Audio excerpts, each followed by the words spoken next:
Well, this is just depressing, isn't it? Parent company of Six Flags just announced it plans to close Six Flags America and Hurricane Harbor in Bowie, Maryland after the 2025 and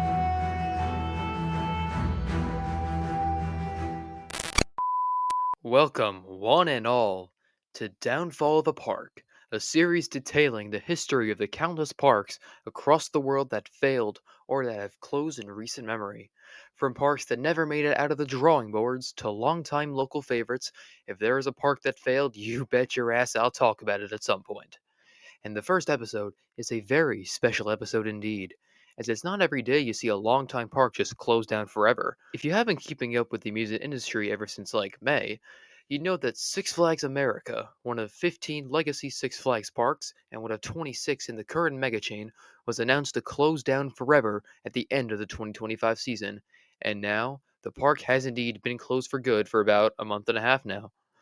But why did the park close? A relatively big regional park in the DC Baltimore area with no immediate competition remotely in the area, and an over 50-year history of operation? Looking at it like this, you wouldn't think a park like this would just close.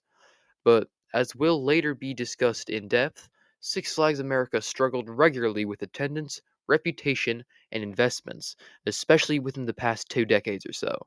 So, a park just recently closed, with a wide range of rides and attractions filled with history and circumstances that no park should have to go through. The only way to fully explain the closure is to turn the clocks all the way back to the beginning, to the early 70s in Bowie, Maryland. This is how Six Flags America rose high and ended with a whimper. This is Downfall of a Park.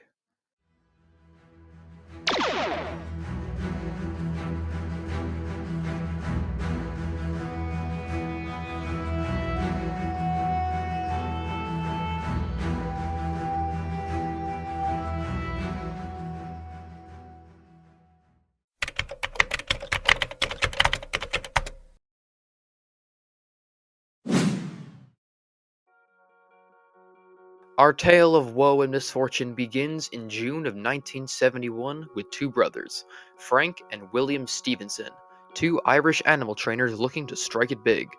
They would approach and later strike a deal with Ross Perot, famous Texan billionaire, to finance their idea of a wildlife park to be built somewhere on the East Coast. The three of them would form CT Industries Incorporated to handle the construction and the park itself once finished. Soon, a decision would be made on the location of the property. There were some options out there, but they would settle on the nation's capital, Washington, D.C., or at least the area around it. A 280-acre property would be purchased in Prince George's County, Maryland, specifically in the city of Bowie, about 20 minutes from downtown D.C. And with the details ironed out, the park would be officially announced to the public in February 1972.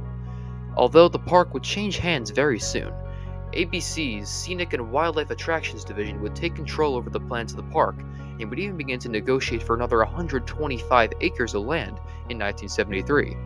And so, on Monday, July 15th, 1974, the Wildlife Preserve would open to the public, a drive-through wildlife park with 358 different animals from all over the world. Let's just say that the park certainly evolved over the years, cause this sure as shit ain't this. Going from knockoff Barnum and fucking Bailey to Six Flags certainly is a development. So let's find out how we got our way there. Initial estimated attendance was around 850,000, a rather reasonable amount actually. But they would never even come close to those numbers. The initial park was a colossal failure. Attendance and revenue was low, the marketing for the park was minuscule at best, and the plans of expansion would be soon scrapped entirely. Even a shift to shuttled tours would not work for the wildlife preserve. So, ABC would cut their losses and announce the park would close permanently in February of 1976. It was said to have been over a $4 million liability during 1975 alone. Most of the animals had been sold off by June to other preserves, dealers, and zoos. They were unable to sell the land until 1978, selling the property to Jim Fowler, the host of the television docuseries Wild Kingdom. He would attempt to reopen the park again, headlined by a train tour this time, but the park would never open between 1979 and 1980. So, what next? The park had failed twice already. How do we arrive at our current time of a regular amusement park failing? Well, the property was sold yet again, this time to a group of local businessmen who would promptly invest $11 million, which would go to expanding the property and park. It would no longer be a drive-through safari alone, they would add a collection of flat rides and a carousel, rebranding themselves as Wild World, and the park would reopen on June 26, 1982. It wasn't just an expansion in amusement rides either. A collection of water slides would be added as well. 4 tube slides, 2 body slides, and a kids' play area. As a result of this expansion, revenue would begin to improve, albeit rather modestly. But nevertheless, Wild World served as the canvas that Six Flags America would be built upon. Next year, 4 more flat rides, including a set of giant swings and a swinging ship called the High Seas, would be built to the park. Add along a big expansion of now a full-fledged water park with a $2 million wave pool and more slides, and 1983 became a successful year for Wild World.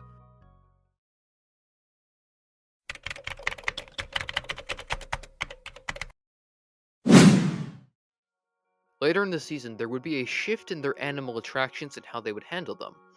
They would close the drive-through safari and replace it with a guided train tour.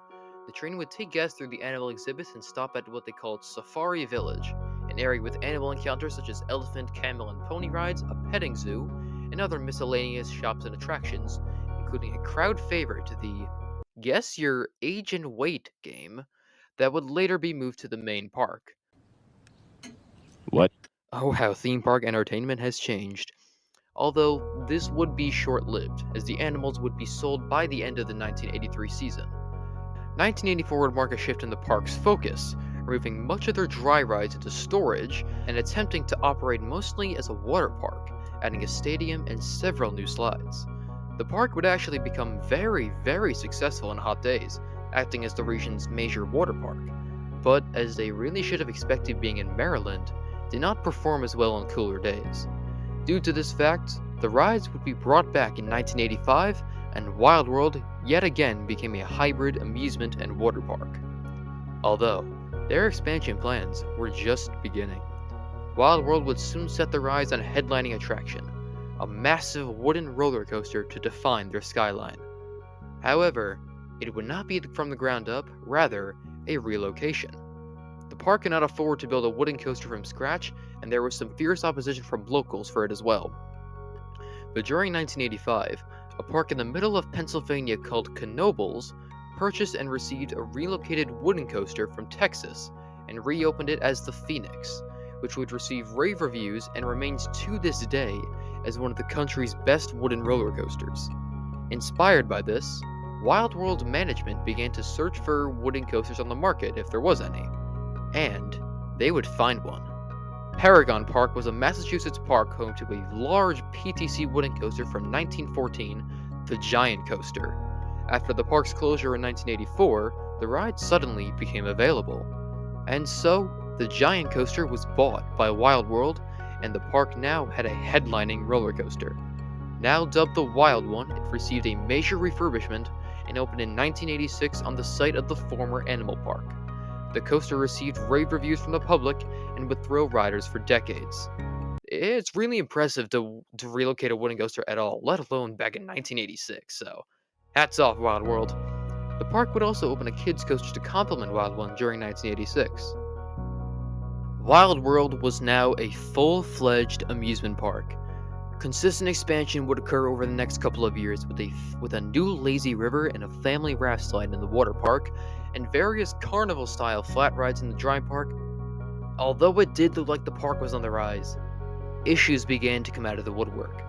The constant maintenance issues with some of these flat rides, as well as the various renovation costs, would put Wild World in a very tough spot financially. Several of these rides were left in just disrepair, and would promptly be sold by 1991. Ultimately, Wild World itself was put up for sale, making it the third time this property had either been put up for sale or closed. However, Wild World was not done. They would find a buyer, and the buyers would change the park forever.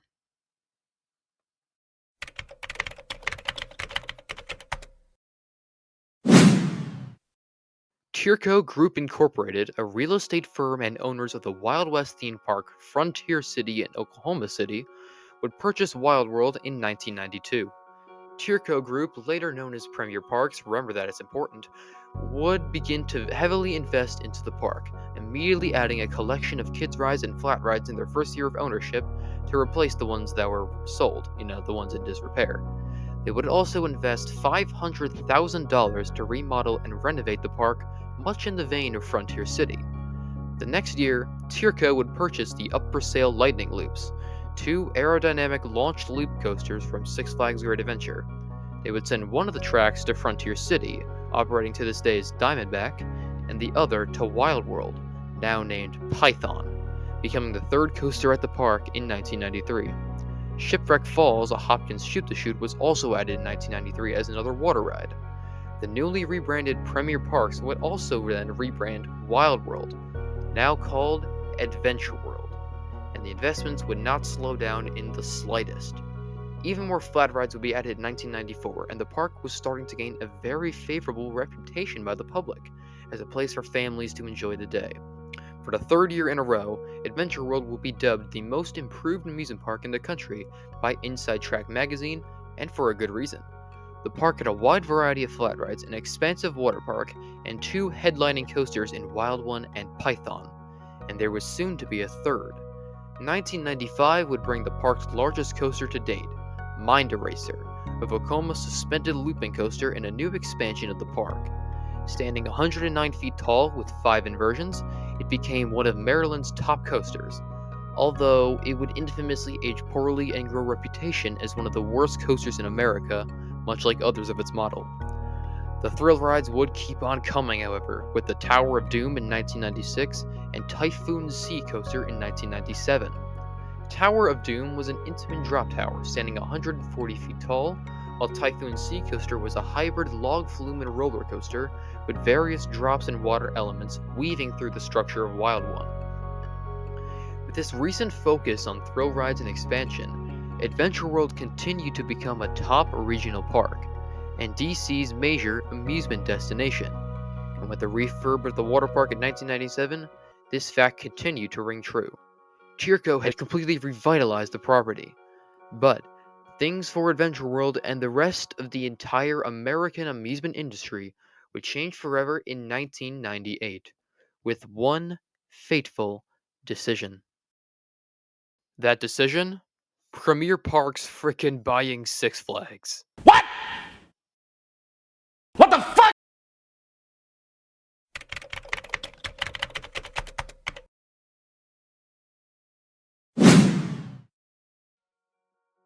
Earlier, I had mentioned Tierco Group Incorporated, who had purchased Wild World and already owned Frontier City.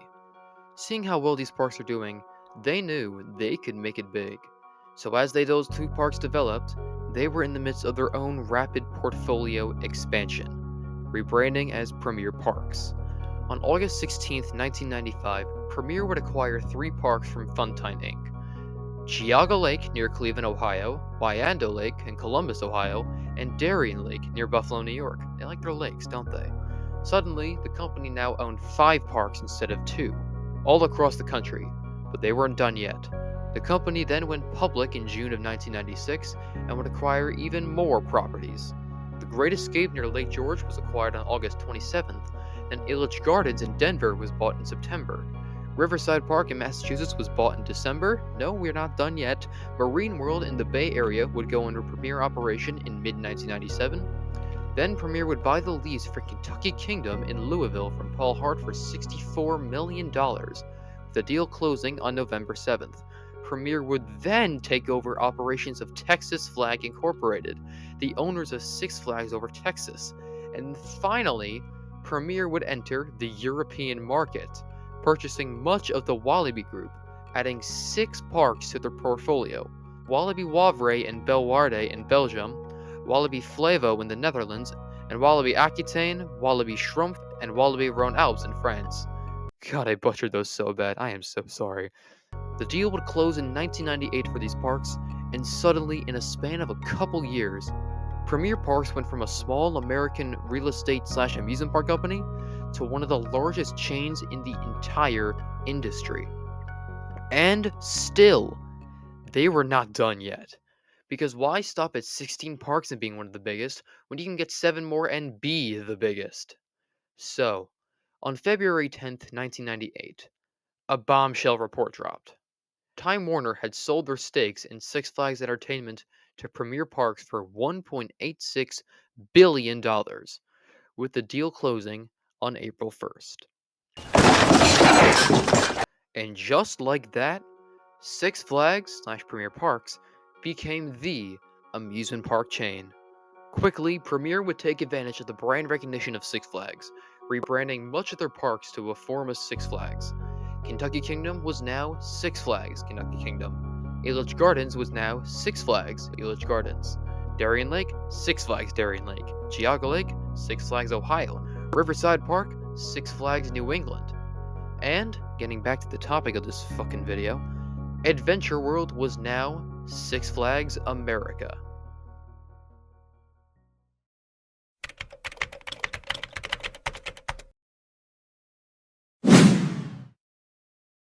So, enormous goddamn tangent to explain why Six Flags America became part of Six Flags and is called that. Let's get back to the actual history at hand. The same year as the sale, Adventure World would change rapidly. They would add another roller coaster, this time a large wooden coaster by Great Coasters International called Roar.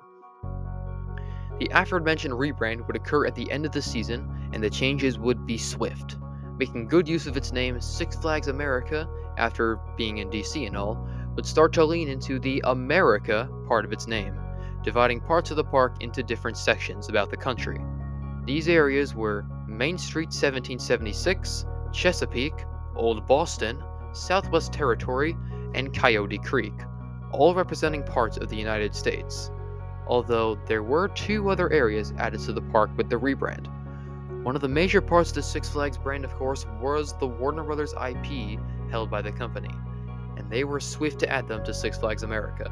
Gotham City, an area dedicated to DC comic characters mainly relating to Batman, and Looney Tunes Movie Town, after the iconic cartoons, were added complete with a wide array of new rides.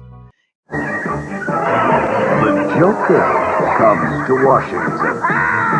Six Flags America presents The Joker Jakes, a new 700-ton tangle of terror that thinks it's a rocket. And the Joker's not alone. Two-Face, the flip side, makes it 2 powerful new super coasters. Now at Six Flags America. In 1999, 3 new coasters would be added, 2 of which were major thrill coasters. The Joker's Jinx was a 78-foot-tall, 60-mile-an-hour launch coaster by Premier Rides, no relation, with 4 inversions, and Two-Face the Flip Side was a Vekoma in Vertigo, a variant on their popular Boomerang model with the trains underneath the track. It was added to Gotham City, while the Great Chase, a kids coaster by Zamperla, would be added to Looney Tunes Movie Town along with many children's flat rides. Although, Python would be removed to make room for these new attractions. So after the first year of Six Flags branding and operation, Six Flags America had expanded dramatically and were cementing themselves as a true thrill destination for the DC area. And much like their parent company, they were far from done. 2000 brought in a new millennium, and also the largest ride at the park to date and since. Than a speeding bullet, more powerful than a locomotive, able to leap tall buildings in a single bound. Now, Superman soars. Superman, Ride of Steel. Superman Ride of Steel, an enormous intimate mega coaster, would open in the back of the park. A mirror image of the original at Darien Lake, it would have a 205-foot drop, reach speeds of 73 miles per hour, and feature a layout filled with countless airtime moments. The ride would open with extremely popular reviews, instantly becoming the top ride of the park. But crowds were not yet done being spoiled, as the next year, the park would open Batwing, a coaster never before seen by those in the area. Batwing would be a Batman-themed Vekoma Flying Dutchman, positioning riders on their backs and stomachs in a flying position as they flew through an incredibly unique layout, although it is a clone, but whatever. These two coasters in the back of the park, Superman and Batwing, became Six Flags America's top coasters for nearly 25 years. And they would stay that way ever since opening, which we'll get to that. Add on a Sky Coaster in the same year, and Six Flags America had completely transformed. In a span of 4 short years, the park had added 6 roller coasters, a multitude of flat rides, 2 new themed areas, a complete overhaul of the park itself, and complete rebrand and addition of IPs. What had started as a small regional park for locals and families had turned into the amusement park of the DC-Baltimore metro area, and with how the park was expanding, it could have the potential to become one of the nation's top thrill parks. But alas, this would not be the case. The next 20 plus years for the park would not be kind to it, for many reasons. You witnessed the rise, now here is the fall. And while this park did rise high, they would fall far, but very, very slowly.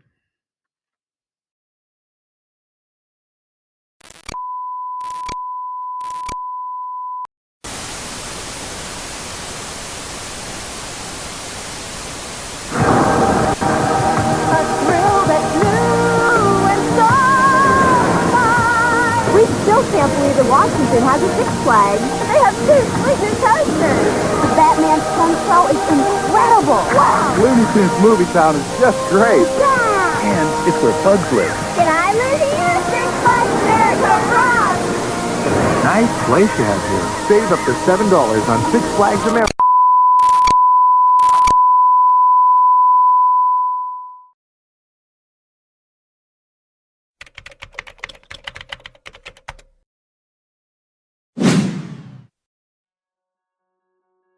Six Flags America, following their acquisition by Six Flags/Premier Parks, received an enormous amount of investment between 1997 and 2001, with almost all of it dedicated to adding thrill rides to the dry park, including 6 roller coasters. In 2002, this would continue. More flat rides, including a water ride called Penguin's Blizzard River, would be added, and it looked like this investment would continue to spike and spike. But this would not be the case. Six Flags America was not alone in this boom of investment. Almost every single park in the chain would receive an influx of investment immediately after Premier bought Six Flags. It was genuinely bonkers, with so many coasters and rides being added to each and every single park between around 1997 to 2002. Their strategy boiled down to the idea of, we have all this money, let's fucking use it. Ah! It's not a liquid! And so they did. However, this strategy proved to be costly for the company. Quite literally, Six Flags experienced huge amounts of debt after unfavorable returns to these projects. They simply bit off more than they could chew. Too many parks, too many investments, too big of an area to manage. Hell, they had properties in frickin' Australia, for Pete's sake. Six Flags were in over their heads with an unsustainable and detrimental business model. And as a result, cutbacks had to be made. For many parks, investment would fall off a cliff. Many were sold off, such as most of their overseas properties, and even some domestic properties like the former Geauga Lake. And even some would close, such as Astroworld. And a park that almost met a similar fate as those was Six Flags America. The park, despite the enormous investment in the late 90s and early 2000s, was still not among the top of the chain's moneymakers even with its market, and it was a candidate to be sold. But the park was never sold, and remained part of the now significantly smaller chain. But as Six Flags started to refine its footing, Six Flags America was left to essentially tread water. Investment would be smaller scale, mainly to the water park, which was rebranded from Paradise Island to Hurricane Harbor in 2005. A number of slides and pools would be added in the 2000s to Hurricane Harbor, such as Tornado and Tony Hawk's Halfpipe, later named just Halfpipe. The dry park, however, would not be as lucky. General renovations occurred regularly, such as the Typhoon Sea Coaster becoming Skull Mountain, but no major investments or attractions would be added. It would not be until 2010 where the first new major announcement to the dry park since 2002 would be made, with a new children's area called Thomastown, after the popular kids series Thomas the Tank Engine. A lot of these Thomas Towns will pop up around the world during the 2010s, Had lots of different parks too. Kind of neat, I guess. I don't know. But anyways, this was a good sign. Six Flags, as mentioned earlier, had dealt with major financial problems in the 2000s, even entering bankruptcy at one point, making investments more few and far between, especially for parks on the lower end of revenue, such as Six Flags America. The park was in an interesting state. Attendance was mediocre, investment was low, and what had been built as a major thrill park had most of these major rides around, yes, but it had received little to no new thrill rides. They even lost a coaster, with Two-Face the Flipside being sold off in 2007, where it operates to this day at a park in Italy. So yeah, weird time for this park. But a new era was about to begin for Six Flags, one where investment was paramount. So maybe things would change. And they did. Kinda, not exactly, let's just see.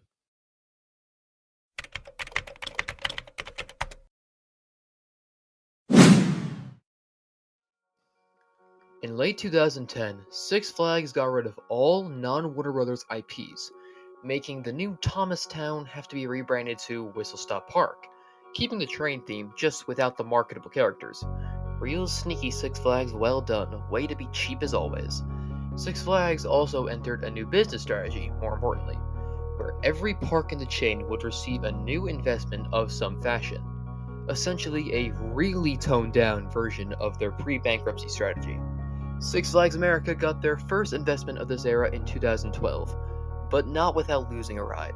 Skull Mountain, the fan-favorite water ride, was announced to give its last riders before July 10, 2011, and closed forever. In its place, however, came the park's first roller coaster since Batwing, which was 11 years before. Apocalypse, a B&M stand-up coaster, would be put in the place of Skull Mountain. However, it would not be brand new for Six Flags America. Apocalypse was a relocation from Six Flags Great America. It took me this long to make that joke. I am so tired. Where it operated as Iron Wolf, the original coaster from Bollinger and Mabyard. So while it wasn't exactly brand new, Apocalypse was the first new coaster to open in 11 years at this park, so it's something, technically. Consistent investment would be made throughout the 2010s, albeit sometimes inconsistent. For example, 2014 brought a full retheme and redo of the Southwest Territories section of the park. Instead of a Wild West section, which there was already two of for some reason, it would become Mardi Gras, themed to New Orleans, with a spinning wild mouse called Raging Cajun finally taking the place of where Two-Face once stood. Funnily enough, this was another relocation from Six Flags Great America. Oh, to be an enthusiast back then, it would have been hysterical. A new set of flying scooters and a Larson Loop theme to Whiskey would be added, and Tower of Doom renamed Voodoo Drop. This was a pretty large-scale investment, and revitalized this rather untouched area of the park. Throughout the rest of the decade, however, this was probably the largest investment made, and also, spoiler, the last time they would add a new roller coaster. There were yearly investments, mainly water park expansion, which is always welcome, but nothing too major. The last year of the just give everybody something mindset from Six Flags was 2019, where Apocalypse was rethemed, repainted, and given new trains. Oh, and renamed to Firebird. God, that name fucking sucks. Jesus Christ. So yeah, the 2010s were an interesting decade for Six Flags America, and that's to say the least. But while investments were not major, that was not exactly the feature that hurt the park the most.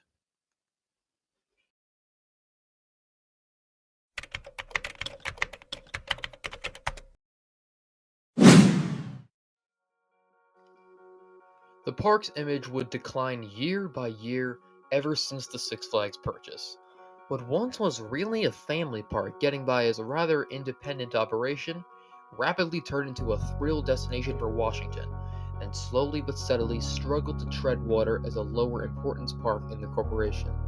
As time went on, Six Flags America and the chain itself would grow a reputation. What do you think of when Six Flags is spoken? You obviously think roller coasters, fun, and thrills, but there's kind of a connotation to it as well. Advertisements, cheapness, dirty, bad food, tacky, just overall not very nice. Teenagers, you get the picture. It's just a modern truth. Six Flags is not known for being this incredibly inviting place for families to spend time. Six Flags America fits this to a T. Operations and how the park was run overall were notoriously quite poor for decades before the park's closure. The park just didn't look nice. Rides were put with little rhyme or reason, landscaping was an afterthought, theming even more so. Food and services in general were not great, it was just not a good atmosphere, especially for families. And if there's one thing amusement parks love, it's families, because that is where the money is. Parks aren't looking to sell season passes to teenagers as their main source of revenue. They want to sell day tickets to families. They don't want to sell dining passes to parents who would then give to their kids, who in turn have season passes for basically free babysitting. They want to sell $18 slices of pizza and fries to the 7-year-old who's with their family. And unfortunately, with the image and just lack of investment in the park over the years, it really became more of those first options. Six Flags America had a reputation as one of the worst Six Flags parks, even with the new parks coming into the chain. And all of the factors I stated earlier had come into play in some fashion for why its reputation was like this. And COVID sure as shit didn't help things. COVID was definitely not kind to Six Flags America.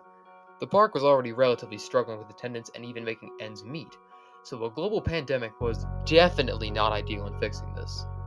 After the park company and industry itself emerged from the pandemic, things were different in many ways. One major part for Six Flags America was the corporation's strategy. The days of each park getting something new were done, and a more conservative model was taken with Sully Masul in charge.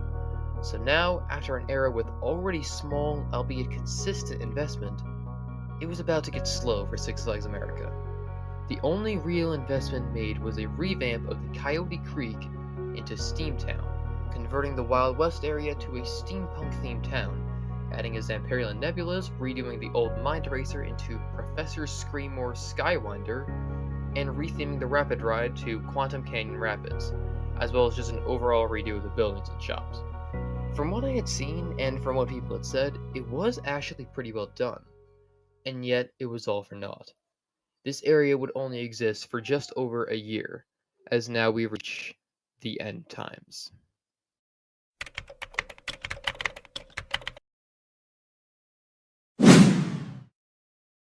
Something to bring up, I almost forgot about this, but it is very, very important, was the Six Flags and Cedar Fair merger.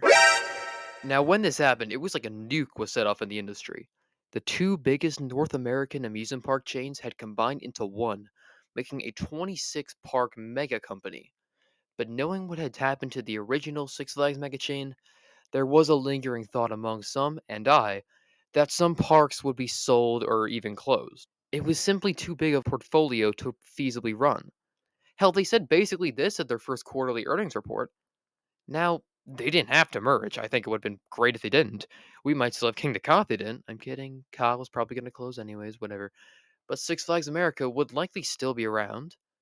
I said how I expected some parks to be sold. I expected parks like Darien Lake or Michigan's Adventure or even Great Escape to be on the block. I hadn't even thought about Six Flags America, but in hindsight, it was kind of obvious. The park just wasn't making a return. The reputation was in the shitter, investment was slow if non existent, and with the merger, suddenly Six Flags was competing with King's Dominion, which is in Virginia, being now in the same company. Yeah, I definitely should have seen this coming.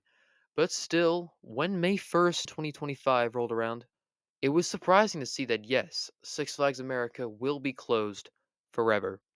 There was no Indiana Beach or Kentucky Kingdom situation happening, though that would have been so damn funny. The park was going to close, and that was it. Quite unceremoniously announced, a press release if anything, and that's all, folks.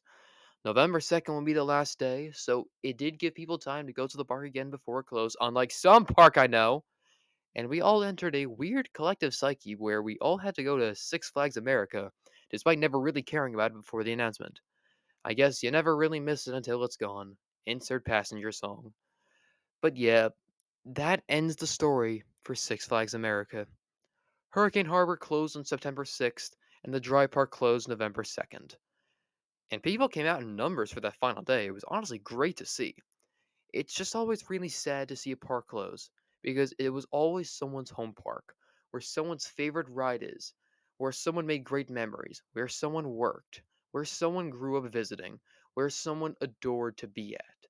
And this sentiment rings true now because another park closed as I'm finishing the script, Wild Waves outside of Seattle. And that's one of the only parks in that region too, making it even more sad. Maybe I'll make an episode about that park someday, I don't know. But really, that's just about it. A 50-plus year retrospective of Six Flags America. How the park dealt with early adversity and changing hands, found its footing in the 90s, rose dramatically in the early Six Flags days, and slowly, ever so slowly, declined to what it looked like before its closure. A shell of its former self, with rides closed in disrepair, but the park was still going. I never got to go here before the closure, and I do regret that greatly.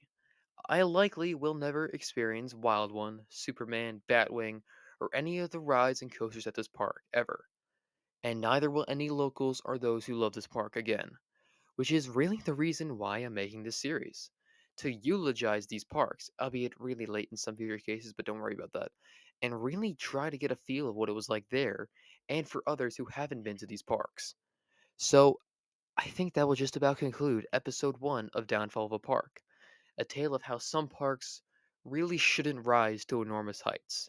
Six Flags America's downfall began the moment it went under Six Flags, and they tried to make it instantly DC's thrill capital instead of it being naturally built up, which is kind of a trend with these parks. So, with that note, I sign off.